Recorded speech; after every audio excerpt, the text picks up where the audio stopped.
Hi everybody and welcome back to my channel. I'm really excited for today's video because it's all about things I wish I had known in my first year, second year, third year about university, just some kind of like misconceptions I had or ideas that I had that just weren't true or just were very different.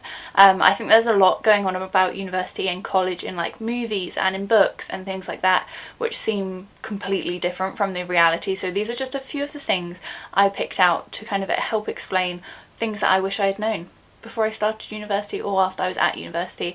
I hope this video really helps any of you who are starting university or who are already in it but just feel a little bit lost and would like some more information. I've been at university for 4 years. I have finally graduated, but I just thought it would be nice to kind of reflect back and just look at the things that I think would have really helped if I had known sooner. So my first thing, or which I should have realised very early on, is that friendship groups change. Now I think this happens a lot during university, not only with your old friends, because obviously when you move away to university, like communication and things becomes a lot harder with other people at different universities who you used to be really close with. So not only do those friendships change, but I also find your friendships that you make at university, especially in the first few weeks or few months, change a lot, just because initially when you get to university everyone's in the same boat. No one knows who each other are, no one has any connections maybe, and everyone's kind of worried about making friends and like panicking and wants to make that kind of instant connection to have an ally with them at university. So I find that people forge relationships, forge friendships at the start of uni very quickly, which is fine. It's great fun. You hang out with so many people and meet some really interesting people that you otherwise wouldn't have. That's all fine and dandy.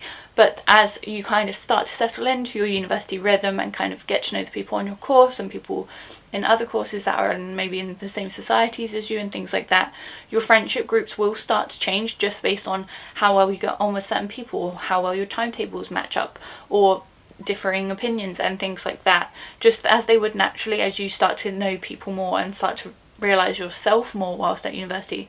Those friendship groups will change. So I'll give you an example. At the first term of university in my first year, I was really close with 2 of my housemates, flatmates, and then after first term we kind of just drifted apart. I think by the end of first year we weren't even like speaking, which was kind of sad, but our timetables were completely different. We never really saw each other because we were on different courses and I would go home quite a lot of weekends to see my fam and my boyfriend, and it just meant that they forged new relationships with other people, as did I. So it changed, and as whilst it is sad, you just need to remember that not all friendships at university are solid. The ones that you'll have in third year and towards the end will be solid, they'll be for life, but to start with, don't get upset or too broken-hearted, I guess, if university groups start to change and differ. Then another thing I wish I had known was not to stress so much about money. I've spoken about this a lot, but back in the day I was a huge saver. Like if I could save 20p, I was going to save that 20p, and I took that really to heart at university, I think, just because I was on my own. I was kind of self-sufficient in my spending. I still have my parents sending me money, and I had a student loan, so I wasn't self-sufficient at all, but there was so much stress in me, which is why my parents sent me money, because they were like, look, you're fine. But for some reason I just couldn't really see it that way, so I saved a lot, and by saving a lot, which is great, you also miss out on a lot, which isn't so great. So I wouldn't go out to certain events or parties or things because the ticket price was like £20, and I was like, no, that's ridiculous.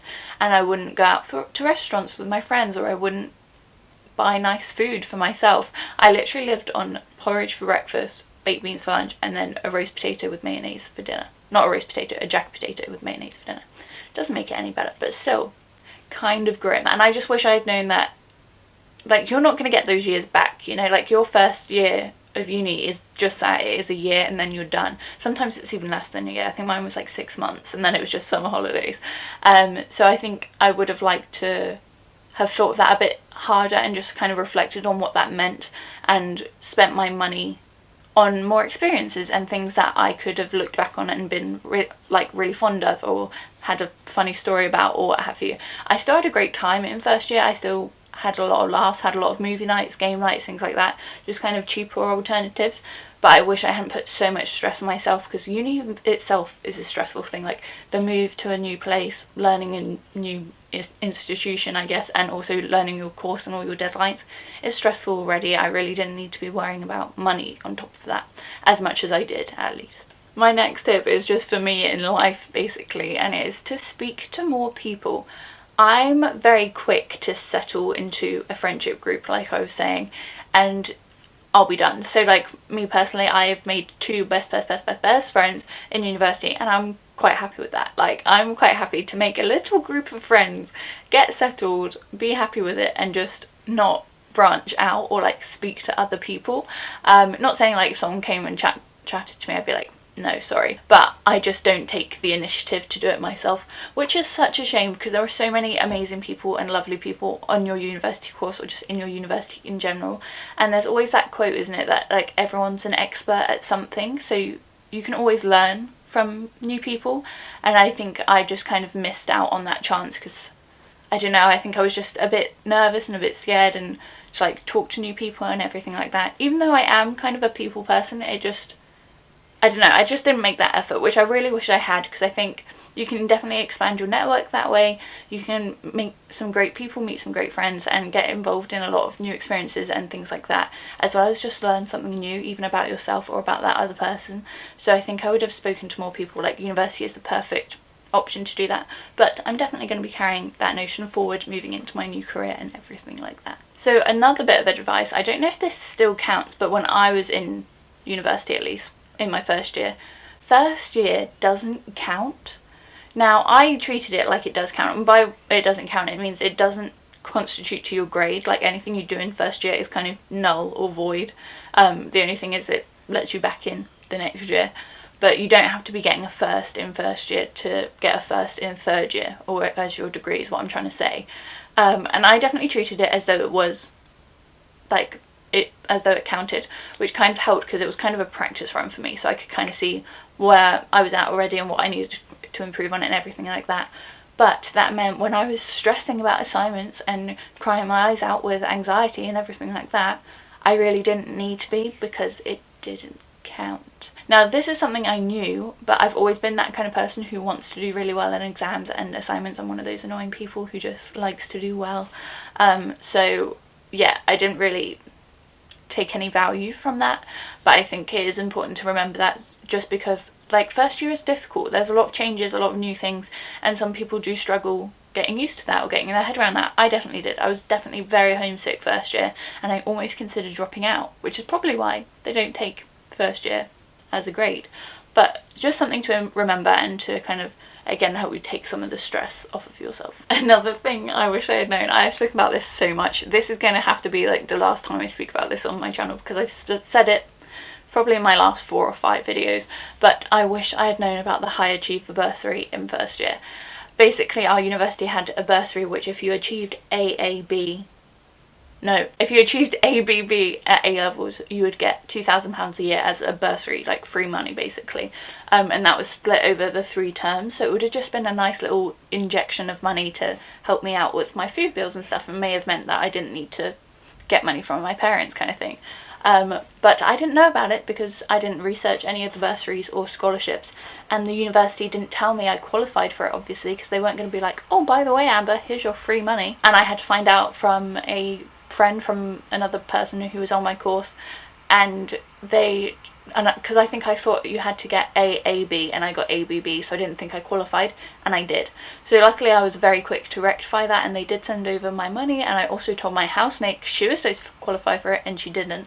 But I just want to urge people, I think this is like my biggest statement going through my YouTube channel at the moment, I just want to urge people to check out the bursaries and the scholarships, because universities have so many different ones that can apply to all different circumstances, achievements, backgrounds, anything like that.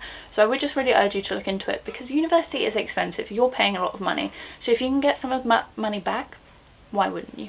My next little nugget of advice, which I've definitely come to know recently but would have been helpful in first year as well, is just to have a schedule on your days off. Now I'm not saying every day off, you have to have a schedule like a military routine, but what I'm saying is if you have a long period off, so like during your Christmas break, or maybe you only have 2 lectures and 2 days of lecture a week, on the rest of those weekdays at least, maybe put in a schedule, so have kind of a rough time that you wake up, a rough schedule of what you're going to do that day, and then a rough schedule like what your evening's going to look like, or any plans you have put in there.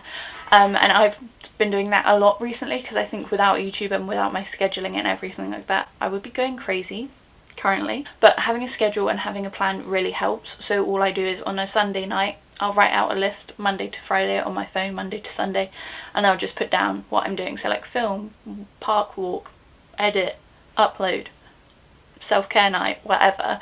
I just kind of schedule that in, like workouts in there as well, just so I have an idea of what that day looks like, and it just helps me break up those days, feel like I'm being productive on those days. Even if I only have like 2 tasks on a day, I still feel like I've achieved something, and it helps separate that day from the rest of them because they all start bleeding into one very quickly. But I did find in first year I only had 3 days of lecture a week, and within those 3 days I would have 8 hours, which is not a lot. Sometimes meant I only had 2 hours of lecture a day, so I did binge watch a lot of TV in between. I would just lie in bed, and I think I did have signs of like depression, maybe. I know that's a big statement to say, but I think just from like the food I was eating and the lack of sleep I was getting, or like the oversleep I was getting, I was like napping for hours and hours on end.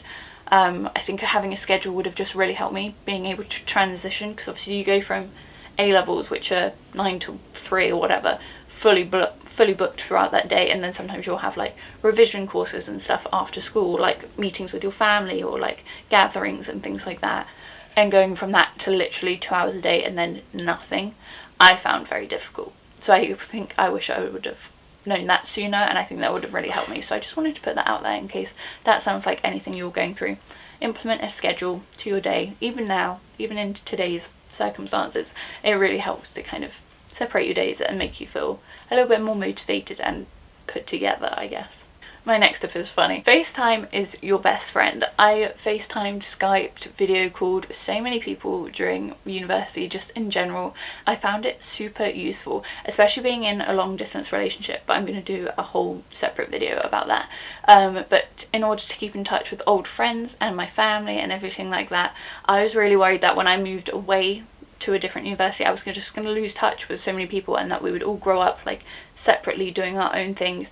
And FaceTime and video calls, or just texting and calling in general, is just a great way to stay connected and let people know what's going on with your life, with your day, any new friends you've met, what's going on in your course and everything like that. And it was also a great way to take up some time in your day if you do have some time off or some downtime, and I just really freaking loved it. I've been doing FaceTime a lot recently, and with new people that I wouldn't usually FaceTime because we would just text and then meet up. So I'm FaceTiming them now, which is so much fun and kind of breaks down that barrier of like, oh, I don't think I could FaceTime them, or should I FaceTime them? It's now just like, go on and do it. You've done it 100 times, why not do it again? And I just found it a really great way to stay connected. The next bit of advice I've kind of already touched on, but it's something I definitely wish I had known, and it is that your long distance relationship is gonna work out. Now, like I said, I will do like its own separate video on this, but me and my boyfriend have now been together very nearly 5 years, and we had to, my first day of uni actually was our 1-year anniversary. So we were together a year before me going away for university. I moved from Bournemouth to London, which is about 120 miles. It's nothing like crazy, and I did go home a lot, but there was a real heaviness on my heart, I guess, of like, is this going to work out, is this not? Because obviously you hear about so many other long distance relationships that don't work out, and don't get me wrong, it is so hard, but I just wish it, like, someone could have just whispered to me like, it's gonna be fine, just because I think that would have lifted that weight a little bit. Because obviously when you love someone, you want it to work out, and you want to get there and have that graduation with your boyfriend and everything like that. And I'm really happy and proud to say that I have been able to do that. We have been able to do that. We worked bloody hard.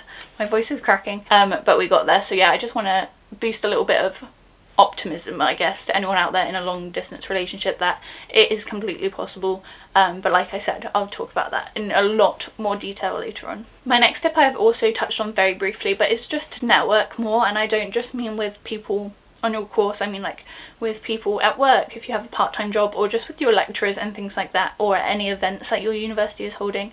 I find networking so useful, especially being in the events industry, because 80% of our jobs aren't advertised, they're all done through recommendation.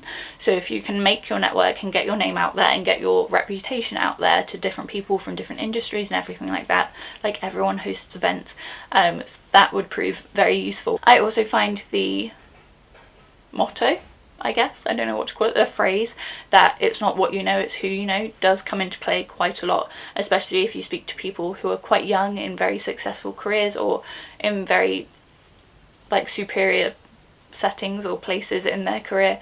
They usually have someone on the inside or someone that they knew that helped them get there or just recommended them to someone else. So it's all about that network, and university is a great time to do that because, like I say, you meet so many people. So just bear that in mind. Something I wish I had known from earlier on to start working on, but again, something I will definitely be doing moving forward. My last little nugget of advice, and the most important one, is to make the most of it. Like I said, I recently graduated and it goes by fast. Like, me and my friends would always say, I reckon the first year like was a bit of a drag, it took quite a while. Second and third year, I think I blinked and it disappeared. It would be like, how is it February? How is it June? And by June we were done. Our course ran from like September through to May. I think I graduated in April this year, through to April. And then that was it because we didn't have any exams. This year at least, last year we did. But yeah, I would just say to make the most of it. Like I said, so many of my other bits of advice were just to kind of relieve some of that stress on yourself, some of that pressure on yourself, and just take it for what it is. Look around you, talk to more people, experience more things, and yeah, just make the most of it, because most people are only going to go to university once, and most times that's only 3 years and then it's done, and those 3 years are very short and very quick. And I think it's very easy to kind of want to get in, want to get out and move on to the rest of your career or travel or whatever you have planned as your next step. But university is a very important part of your life. It's something you'll never do again, and there are a lot of changes that happen in university, so I'd embrace it, make the most of it, and just bear that in mind when you're going into university, or even if you've only got a few months left, make the most of those months and it will definitely be worth it. But yeah, that is it for this little video of the advice I wish I had known earlier on, things I wish I had known earlier on, and me giving you advice, I guess, is what it's turned into. But I really hope this has helped, whether it's things you already knew or already thought about, you're well ahead of me, or whether there were some things in there that you thought you could take on or just consider moving forward, or just nuggets of wisdom in there somewhere, hopefully. I hope you have enjoyed it and you have found it useful. If you have liked it, please hit the thumbs up and subscribe down below, because I'm currently posting 3 videos a week. So if you are bored at home looking for some extra content, stick around and hopefully I'll see you very soon.